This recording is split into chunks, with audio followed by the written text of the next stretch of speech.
আচ্ছা, গজলটা গাইবার আগে তোমাকে আমি একটা প্রশ্ন করি। বলো, মায়ের সম্মান বেশি না বাপের সম্মান বেশি? এতক্ষণ সব খুলে বললাম, আমি বুঝতে পারিনি, তুমি আরেকবার বলো। আমি একটা কথা বলবো, বলো। বেশি লেট করে নাম নিয়ে হাবিব ভাই বসে আছে, শোনো। অসুবিধা নেই, হাবিব ভাই পাশের এলাকার ছেলে, এখন সারা রাত থাকবে, তুমি বলো। আমি আমি আমি আমি কি বলছি, হ্যাঁ। মাকে আল্লাহ অনেক সম্মান, অনেক মর্যাদা, অনেক ইজ্জত দিয়েছে, আমি সব বলে দিয়েছি, ওই বিষয়ে আমি আর কিছু বলবো না। তবেও আমি আরো অন্যদিকে একটা প্রশ্ন করি তোমাকে। তুমি বলে মাকে আল্লাহ অনেক সম্মান, অনেক মর্যাদা দিয়েছে, তুমি মানো, তুমিও মানো, কিন্তু আমার সাদা মনে কাদা নেই, ছোট মনে একটা প্রশ্ন জাগে মাঝে মধ্যে। মাকে আল্লাহ এত সম্মান, এত মর্যাদা দিয়েছে, কিন্তু একটা জিনিস কোনোদিন ভেবেছো, মা থেকে সবসময় বাপ বড় হয় সব দিক থেকে, লম্বায় বড়, বয়সে বড়। যদি মা বড় হয়, তাহলে বাপ লম্বায় বড়, বয়সে বড় কেন হয়? তুমি বলছো মা বাপের থেকে লম্বায় বড় হয়? এটা তো একটা প্রশ্ন। আমি বলছি, এর উত্তরটা দিচ্ছি। তুমি বলছো মা বাপ মায়ের থেকে লম্বায় বড় হয় এবং বয়সও বড় হয়। কেন কম বয়সের ছেলেরা একটু বেশি বয়সের মেয়েদের বিয়ে করে না? এখন বর্তমানে ওইটা হয় না, আগে কি হতো জানি না, কিন্তু এখন হয় না বলা যাবে না, হয়। ওই কারোর যদি ইন্টু পিন্টু ব্যাপার থাকে, তখন না দিলে তো বাপ না যদি দেয়, ও তো নিয়ে পালাবে। আমার কাকার যদি ছেলে বিয়ে, ধরো আমি একটা উদাহরণ দিচ্ছি, আমার কাকার ধরো ওনার ছেলে 25 বছরের ছেলে বিয়ে হবে, তো 30 বছরের একটা মেয়ের সঙ্গে বিয়ে দিচ্ছে, বাপ যদি জেনে শুনে দেয়, এলাকার লোক কি বলবে? হাগো এই হাগো ভাই বা দাদা, তুমি কি মাল মোটা পেয়েছো, টাকা মোটা পেয়েছো, যে মেয়ে ছেলে থেকে মেয়ে বড়, এরকম হয়? কেউ দেবে না। তোমার ছেলে যদি বিয়ে দাও, 25 বছরের ছেলে 30 বছরের মেয়ের সঙ্গে দেবে? কোনোদিন দেবে না। প্রথম 4 বার 5 বার দেখতে যাবে। তবে তুমি একটা কথা আমি বলি, তুমি সুরে বলো, আমি তোমার সুরে। ঠিক আছে, শোনো বলো। হাদিস ও কোরআন, হাদিস ও কোরআন দেবে তারি প্রমাণ, হাদিস ও কোরআন দেবে তারি প্রমাণ, মায়ের সেবা আগে পিতার সেবা পরে, এমন কথা বলেন শেষ পয়গম্বরে। হাদিস ও কোরআন, হাদিস কোরআন প্রমাণ দিচ্ছে মায়ের সেবা আগে করো, পিতার সেবা পরে। তুমি বলো তো আল্লাহ কাকে আগে সৃষ্টি করেছে? আল্লাহ আগে কাকে? পিতা আদমকে সৃষ্টি করেছে। তাহলে কি বাপ আগে এলো না বাপ আগে এসেছে, কিন্তু মাকে বেশি সম্মান দিয়েছেন আল্লাহ। শোনো, তোমারি বাবা হলো জিন্দা কাবা, তোমারি বাবা হলো জিন্দা কাবা, আর প্রথম খোদা করলো সবার পিতা আদম, তারপরে মা হাওয়াকে করিল সৃজন, তোমারি বাবা। আচ্ছা হুযায়ফা দাদা, একটু ইকুটা কমিয়ে দিন। তুমি যে বলছো পিতা আদমকে আল্লাহ পাক সর্বপ্রথম সৃষ্টি করেছে, তাই বাপের সম্মান বেশি বা বাপ বড়, হ্যাঁ?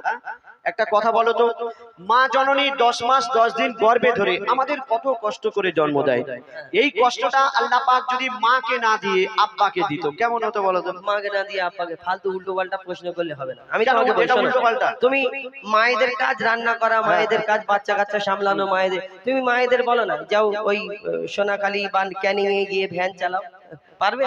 হবে না। তুমি বলো গাছে ওঠো, পারবে? হবে না। যেটা হবে না সেটা তুমি দাদাকে বলছো একটু ইকো কমিয়ে দাও, কমিয়ে দিচ্ছে, আর একটু বেস বাড়িয়ে দাও, বেরিয়ে দিচ্ছে, এটা করো, ওটা করে দিচ্ছে। কিন্তু তোমার একটা মায়েদের বলো যে মা গো একটুখানি বেস বাড়িয়ে দাও, এই এমন বেস বাড়াবে অনুষ্ঠানের বেস শেষ হয়ে যাবে। অর্থাৎ মার কাজ মা পারবে, বাপের কাজ বাপ পারবে। তুমি বলো দেখি। বাপের কাজ বাপ পারবে, মায়ের কাজ মা পারবে। হুযায়ফা শুনে রাখো, বাপের কাজ মা পারবে, কিন্তু মায়ের কাজ বাপ পারবে না। কেন শুনবে? এখন যদি আমার মায়েদের বলি মা গো একটু বেস বাড়িয়ে দাও, ইকো বাড়িয়ে দাও, ওনারা জানে না তাই পারবে না।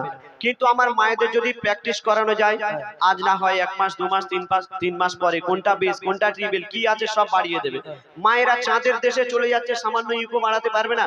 কিন্তু দাদাকে যদি বলি দাদা তুমি একটা সন্তান জন্ম দাও তো, সুরে বলো, সুরেই বলবো তো, শোনো তুমি আজকাল খালি উল্টো শোনো শোনো, কত যাতনা সহিল গর্ভে তোমার ধরে, কত যাতনা সহিল গর্ভে তোমার ধরে, রক্ত মাংস খেয়ে বাঁচবি মায়ের উদরে, স্নেহময় মাঝে আমার মমতারি চাদর, কত আঘাত সয়েছে মা করেছে তোর আদর মায়ের সেবা না করিলে দোয়া হবে না কবুল মায়ের সেবা না করিলে দোয়া হবে না কবুল মাকে ভালোবাসলে খুশি হবে আল্লাহ রাসূল হো যায় ভা তুমি বলো আর জ্ঞানের আঁখি খোলো হো যায় ভা তুমি বলো আর জ্ঞানের আঁখি খোলো আমি আবুল কালাম মায়ের গোলাম মা আমার জান্নাতের সমান আমার মায়ের দোয়া থাকলে সাথে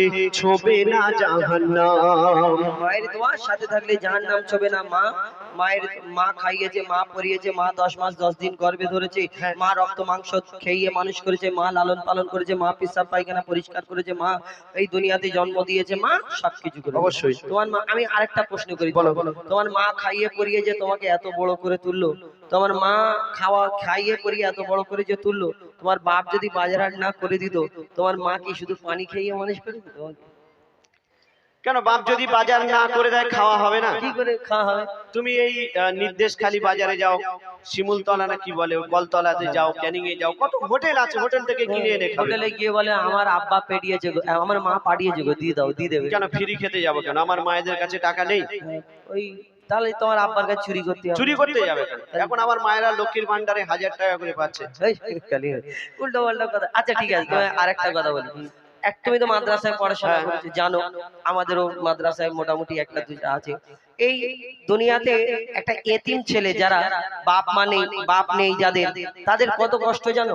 আর একটা প্রশ্ন করি, তোমার মায়েদেরই প্রশ্ন করবে কোনোদিন যে বাপ যদি বিদেশে কাজে চলে যায়, মায়েরা ঘরে থাকতে কত অসুবিধা হয় জানো? বাপ না হলে কোনো জায়গায় সুখ নেই। হ্যাঁ, বাপ যদি বিদেশে কাজে চলে যায়, মায়ের কষ্ট হলে মা নানির বাড়ি চলে যাবে। তুমি এমনি মানবে না, শোনো তাহলে। ওই যার ওসিলাই এলে ধরায় পিতা জন্মদাতা, হ্যাঁ ঠিক বলি? ঠিক আছে। তো তুমি কি বিনা বাপে এসছো? না, হেলিকপ্টার। বাপ না হলে দুনিয়ায় আসতে পারবে। শোনো, ওই যার ওসিলাই এলে ধরায় পিতা জন্মদাতা, আর পিতার মনে তাই কখনো দিও না গো ব্যথা, তুমি পিতার মনে তাই কখনো দিও না গো ব্যথা। আর খেটে খেটে শুধু মা খাওয়ায় মা পড়ায়, যারা দিন মজুরি কাজ করে, টেনে বাসে হকারি করে, যারা কষ্ট করে ছেলে মানুষ করে, তাদের জিজ্ঞেস করবে বাপ হতে গেলে কত কষ্ট। শোনো, ওই খেটে খেটে বাবা মাথার ঘাম পায়ে ফেলে, আর রক্ত পানি করে আহার মুখে দেয় তুলে, আর পিতা জাগার দুনিয়াতে নে দুনিয়া তাহার আধার, পিতা জাগার দুনিয়াতে নে দুনিয়া তাহার আধার, পিতা না থাকলে হাজার রকম সইতে হয় অত্যাচার। বলো বলো আবুল কালাম দুনিয়াতে বেশি কার দাম, বলো বলো আবুল কালাম দুনিয়াতে বেশি কার দাম, যার পিতা আছে তার কাছে আছে দুনিয়ার খাজানা, আর পিতা না থাকলে তোমার মায়েদের জীবন সুখে থাকবে না।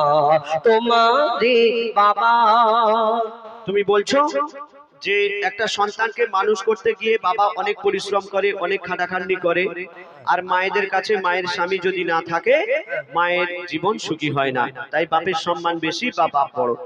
হোজাইফা শুনে রাখো, বাবা যতই পরিশ্রম করুক আর যাই করুক, তবু আল্লাহ পাক মাকে বেশি সম্মান দিয়েছেন। কেন শুনবে? তুমি যে নামাজ রোজা করছো, আল্লাহ পাক তৌফিক দিলে হজেও যাবে, কুরবানির সময় কুরবানি করছো, রমজান মাসে রোজা রাখছো, ফিতরা জাকাত কত কি দিচ্ছ, ইবাদত করছো, কেন করছো বলো? কেন? আল্লাহকে ভালোবেসে, আল্লাহকে রাজি খুশি করানোর জন্য, নবীকে ভালোবেসে। আর ভালো কাজ করলে জান্নাতে যাবে, খারাপ কাজ করলে জাহান্নামে যাবে। এটাই। আমরা তো আর কেউ জাহান্নামে যেতে চাইবো না। কেন? মাইক্রোওয়েভ সিস্টেম না তো, জাহান্নামে একবার ঢোকালে শুধু গুড়গুড় করে আওয়াজ হবে, ব্যাস। এই আশা। আল্লাহ যদি ভালোবেসে জান্নাতে দেয়, আল্লাহ রাজি হয়ে যায়, নবী রাজি হয়ে যায়, ব্যাস এই কথা। তুমি আল্লাহকে রাজি খুশি করানোর জন্য ইবাদত করছো, জাহান্নামের ভয়ে ইবাদত করছো, আর জান্নাতে যাওয়ার জন্য। তো তুমি যে জান্নাতে যাবে, সেই জান্নাত তোমার কোথায় আছে বলো তো? কোথায় আছে? এবারে 8টা জান্নাত কোন জান্নাতে আল্লাহ আমাকে দেবে, আমাকে কি বলে দেবে যে হুজাইফা তোমাকে এই জান্নাতে দেবো? শোনো হুজাইফা, সেই 8টার মধ্যে যে জান্নাতটা তুমি পাবে, সেই জান্নাত হবে তোমার মায়ের কদমের তলায়। মায়ের কদমের তলাতে কি বলে কি হয়েছে? মায়ের কদমের তলায় সন্তানের জান্নাত, তাহলে মায়ের সম্মান বেশি না? শোনো, মায়ের কদমের তলায় যদি জান্নাত হয়, জান্নাতের চাবি থাকবে বাপের হাতে, তুমি যাবে কোথায়? জান্নাতের চাবি বাপের হাতে? প্রমাণ দেবো। আচ্ছা ঠিক আছে, আমি ওটা তোমার পরে উত্তর দিচ্ছি। এই ছন্দটা শোনো। আচ্ছা বলো। মায়ের কদম তলে আছে সন্তানেরই জান্নাত, ও গো মায়ের কদম তলে আছে সন্তানেরই জান্নাত, দিনে রাতে সেই মায়ের করে যাও খিদমত। যদি কেটে গায়ের ছাল মায়ের পায়ের জুতা বানানো হয়, এক ফোঁটাও দুধের দেনা সোজা যাবে না দুনিয়ায়। মা যদি বদদোয়া করে জীবন তোমার বরবাদ, মা যদি বদদোয়া করে জীবন তোমার বরবাদ। মায়ের মনে আঘাত দিলে আরশ লাগে আঘাত, তুমি মায়ের কদর করো আর সবর মনে ধরো, তুমি মায়ের কদর করো আর সবর মনে ধরো। মায়ের দোয়ায় নবী খুশি হয়, খুশি রাব্বানা। তুমি মায়ের মনে কষ্ট দিলে জান্নাত পাবে না। মায়ের মনে কষ্ট দিলে জান্নাত পাবে না। মা খুশি হলে আল্লাহ খুশি হয়, মা খুশি হলে নবী খুশি হয়। মায়ের পায়ের তলায় জান্নাত, আর জান্নাতের পরে তো কেউ জান্নাতে যেতে চায় না, সবাই জান্নাতে যেতে চাইবে। আমার ভাইয়েরা কি বলে একটু দেখবো, একটু একটু আমাকে আওয়াজ দাও কমসে কম এর সাথে একটুখানি নারে তাকবীর। আসতে দিচ্ছে, তার মানে মনে করছে হেরে, একটু জোরে দাও, আমি জিতবো, টেনশন নেই। নারে তাকবীর। ঠিক আছে, এবারে ঠিক আছে। শোনো, তুমি বলে মায়ের পায়ের তলে জান্নাত, ওই কারণে আর এরপর কিছু নেই। তাহলে শোনো, তোমার তুমি যে হাসছো, তোমার হাসিটা কেরম বন্ধ হয়েছে। শোনো, ওই পিতা আদমের পাঁজর হতে মা হাওয়াকে বানায়। শোনো ভালো করে, ওই পিতা আদমের পাঁজর হতে মা হাওয়াকে বানায়, সেই হাওয়ার জান্নাত রাখিল আল্লাহ আদমের পাগের তলায়, সেই হাওয়ার জান্নাত রাখিল আল্লাহ আদমের পাগের তলায়। আরে ও কালাম ভাই, ও কালাম ভাই, পিতাকে তুমি করো না অবহেলা। আরে ও কালাম ভাই, পিতাকে তুমি করো না অবহেলা। আর তোমার মায়ের জান্নাত তোমার বাপের পাগের তলা। আমার বাপের জান্নাত, তোর মায়ের জান্নাত আমার বাপের পায়ের তলায়। ঠিক বলেছি কি? ঠিক আছে, বলো। আর শুনবে, আরে ও কালাম ভাই, পিতাকে তুমি করো না অবহেলা। আর তোমার মায়ের জান্নাত তোমার বাপের পাগের তলা। আর বাপের কি মর্যাদা তুমি বুঝবে কেমন করে, বাপের কি মর্যাদা তুমি বুঝবে কেমন করে।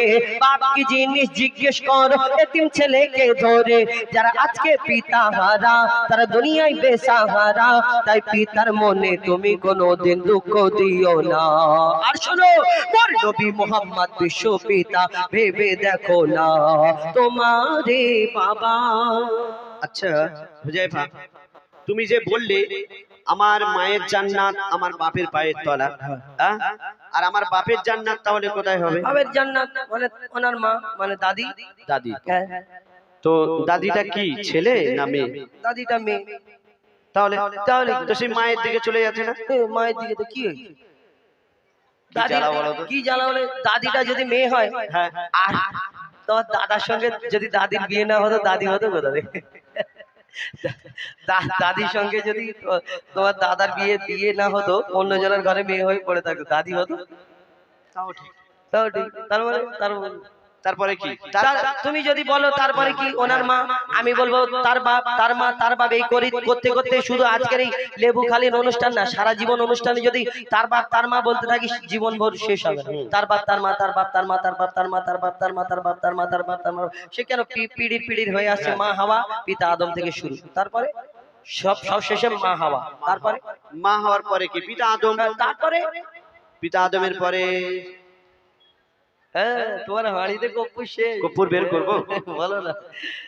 আজকে আর কর্পূর বের করবো না, হাবিব ভাই বসে আছে অনেকক্ষণ। শোনো, বলো। ও হুজাইফা, আমার মনে হয়, ও হুজাইফা, আমার মনে হয় এই ঝগড়ার শেষ হবে না। কেন?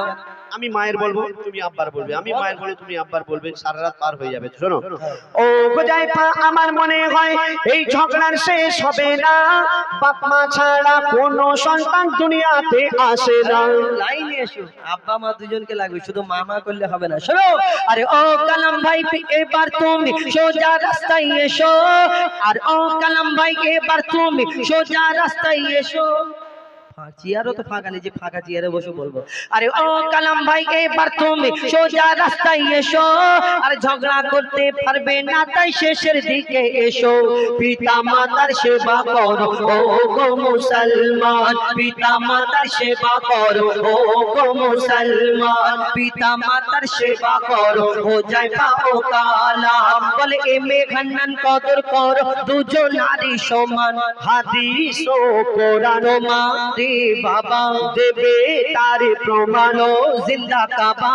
মায়ের সেবা আগে পিতার সেবা পরে, আর প্রথম খোদা গড়লো সবার পিতা আদম, এমন কথা বলেন শেষ পয়গম্বরে। পরে মা হাওয়াকে করিল সিজদ, হাদিস ও কোরআন তোমারে বাবা। শেষ করি ওগো ইউসুফ দাদা। যাই হোক, এই গজলের উদ্দেশ্য